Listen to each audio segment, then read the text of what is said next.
இருந்தாலும் நீங்க வந்தீங்க மேல கை வைக்கிறீங்க எனக்கு கோபம் வந்துச்சுன்னா என்ன நடக்கும் ஏது நடக்குதே தெரியாது.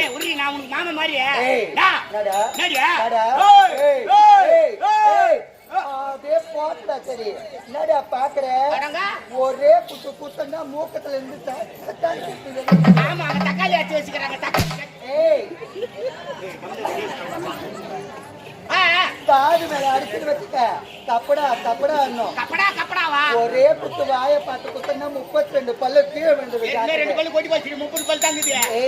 நான் பாக்கிறதுக்கு தாண்டா பொம்பளை ஆனா பச்சை பொறுக்கி நான் ஏன் காஞ்சா பொறுக்க மாட்டியா? டேய் யாரு நினைச்சேன் நான் ஆம்பளைக்கு ஆம்பளை பொம்பளைக்கு பொம்பளை எல்லாருக்கும் தெரியுமே.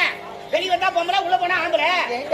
எல்லாமே குதுர்க்கமா தான் பேசுறியா? நான் உங்க மாமா மாதிரி எப்படி கை வச்சாலும் எப்படி கை வச்சாலும் கம்முனு கிடக்குது பசுமாடு மாரி. அவர் தான் இருக்கு நான் சாப்பிட்டு வரடே. உங்களுக்கு ஒரு விஷயம் தெரியுமா? இப்பதான் உங்ககிட்ட அந்த விஷயத்தை ஆரம்பிக்க போறேன். போன வரதா எனக்கு திருமணம் நடந்து முடிந்தது. கல்யாணம் ஆயி போச்சா? ஆமாங்க. இருந்தாலும் பரவாயில்ல சொல்லு. ஏங்க என் மாமா மாதிரி சொல்லிட்டீங்களே என்னங்க திருமணம் நடந்த பிறகு முதல் இரவுன்னு வைப்பாங்க. என்னுடைய கணவரை போய்